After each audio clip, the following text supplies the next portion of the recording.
Hello friends, नमस्कार। मैं शशि शाक्या आप सबका स्वागत करती हूँ अपने चैनल त्रिशक्ति ज्ञान द पावर ऑफ यूनिवर्स में।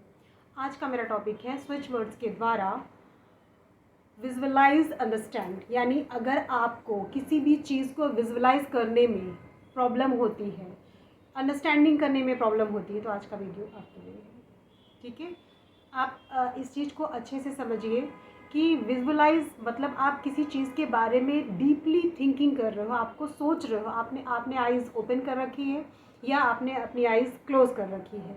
दोनों ही तरह में आप किसी एक चीज़ के बारे में विजुअलाइज कर रहे हो, सोच रहे हो, वो चीज़ आपको सामने दिख रही है। होता है ना ऐसे, लेकिन वो इमेजिनेशन जो आप कर रहे हैं वो क्लियर पिक्चर नहीं आ रही है, आपको कहीं मिस हो जा रहा है।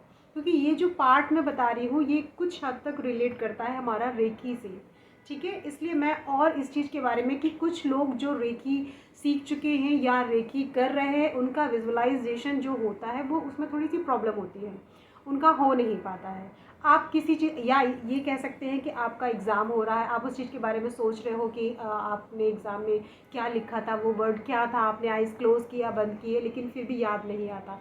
वो भी आप समझ सकते हैं। आप पिक्चर भी एक समझ सकते हैं कि आपके सामने वो पिक्चर लिखा हुआ चीज़ सामने आ रहा है, या आप किसी चीज़ के बारे में सोच रहे हैं कि हाँ भाई वहाँ जब गए थे तो उन्होंने क्या कहा था, या कोई आप पिक्चर इमेज बना रहे हैं।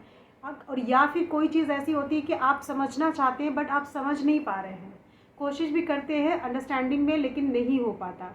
ठीक है, तो आप देखेंगे अगर आपको किसी भी चीज़ में फोकस नहीं हो रहा है, आप ठीक है, आप चाहते हैं फोकस करना बट नहीं हो पाता है, तो स्विच वर्ड्स अगर आप चैंटिंग करते हैं या बॉडी में लिखते हैं या लिख कर अपने पास रखते हैं, तो आपकी ये चीज़ की जो प्रॉब्लम है काफ़ी हद तक आपकी सुधर जाएगी। ठीक है, क्योंकि ये बहुत इम्पॉर्टेंट पार्ट है अगर आप समझिए तो। क्यों? क्योंकि एग्ज़ाम के समय केवल वो लिखावट ही याद आती है कि मैंने वहाँ पर क्या लिखा था। वो भी विजुअलाइज हुआ कि आपने उस चीज़ के बारे में सोचा, डीप थिंकिंग किया। ठीक है, इमेजिन बनाया, आपके सामने बुक है, आपने ओपन की, आप बैठे यहाँ हैं, लेकिन आपकी सोच उस टाइम उस वक्त पर पहुँच चुकी है जो आप सोचना चाहते हैं। ठीक है, या आप किसी प्रोसेस में हैं, आप बैठे यहाँ हैं लेकिन आप कंटिन्यू कहीं जा रहे हैं, या वहाँ जाकर मुझे करना क्या है, उनसे क्या बात करनी है, या किसी इंटरव्यू के बारे में सोच रहे हैं कि मुझे कौन कौन सी चीज़, कुछ पॉइंट्स आप क्रिएट कर रहे हैं अपने माइंड में। आप चाहते हैं मैं ये पॉइंट्स क्रिएट करूँ, इनके बारे में डीपली बोलूँ और समझूँ, क्योंकि इंटरव्यू में आपको वही देना है। ठीक है, उस चीज़ से रिलेटेड आपको पूछा जाएगा। तो कहीं ना कहीं देखा जाए तो ये सारी चीज़ें बहुत ही अच्छे से रिलेट करती है पढ़ाई से भी और भी दूसरी चीज़ों से भी। तो आपको समझना आपको किस चीज़ के लिए चाहिए। ठीक है, स्विच वर्ड्स में अब मैंने यही बताया है आपको। जितनी देर तक आप चैंट कर सकते हैं आपके लिए बेस्ट है। आप 1 मिनट से 2 मिनट से आधा मिनट, आपको जैसा भी टाइम मिलता है आप वैसे ही स्टार्ट करिए। इसका कोई टाइम नहीं है कि आपने सुबह दोपहर शाम रात, कभी भी कोई एक फिक्स टाइम नहीं है। आपकी जब अंदर से इच्छा होती है, आपकी मर्जी होती है, ठीक है, आप चाहते हो उस चीज़ के बारे में कि हाँ भाई मुझे अब टाइम है, कोई टेंशन ना लेके केवल इसी चीज़ के बारे में सोचकर आपको चैंटिंग करनी है, तभी स्विच वर्ड्स काम करते हैं। लेकिन ये एक बहुत ही अच्छी रेमेडी होती है। अगर आप स्विच वर्ड्स करते हो तो आपको वो चीज़ से रिलेटेड प्रॉब्लम दूर हो जाती है, जिस चीज़ से रिलेटेड आप करना चाहते हो, जो भी आपकी प्रॉब्लम है XYZ।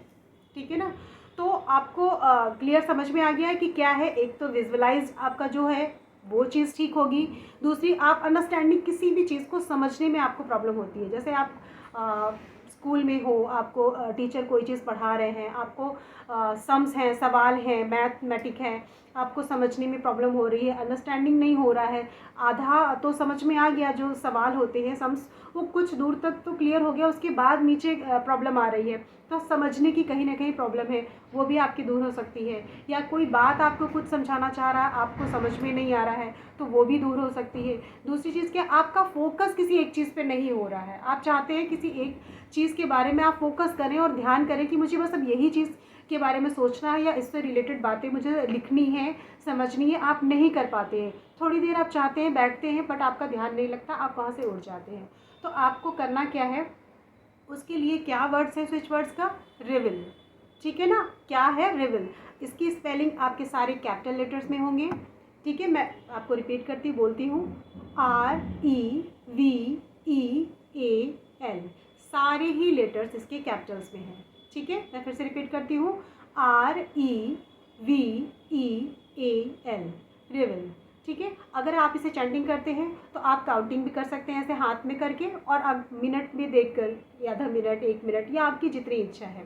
आपको रिवेल रिवेल रिवेल उस चीज़ के बारे में सोचना है। आपको बोलना तो रिवेल है, बट आप जिस चीज़ के बारे में चाह रहे हो कि मुझे ये चीज़ में क्लियर करना है, तो उस चीज़ के बारे में आपको सोच कर ही ये काम करना है। प्लस ट्रस्ट पूरी तरह से आप करेंगे तभी ये चीज़ वर्क करती है, अदरवाइज़ नहीं। ठीक है, चैंटिंग हो गया। दूसरा प्रोसेस क्या है, आप अपने लेफ़्ट पार्ट में लिख सकते हैं, लेफ़्ट बॉडी पार्ट आप कहीं पर भी लिख सकते हैं, ऊपर से नीचे। ठीक है, आप हाथ में लिखिए या अंदर कहीं आप लिखना चाहते हैं, बस पसीने से वो हटे ना। आपको ये नहीं कि आपने 1 टाइम लिख दिया बट उसके बाद आपने छोड़ दिया। आप उसे देखिए कि प्रॉपर लिखा है, 1-2 घंटे के बाद भी नहीं लिखा तो उसे बार बार 1-2 घंटे के बाद आप लिखिए या हैंड्स में लिखिए, वो मिटना नहीं चाहिए। ठीक है, तीसरी चीज़ क्या है, आप वर्गाकार आयताकार कागज़ में, प्लेन कागज़ में आप ब्लू कलर के पेन से लिखिए और उसे लिख करके अपने पास रखिए। आप अपने बॉडी के पास रखिए, अपने बिस्तर पे रखिए, या क्या नाम है, रात में सोते समय बेड के नीचे रख दीजिए।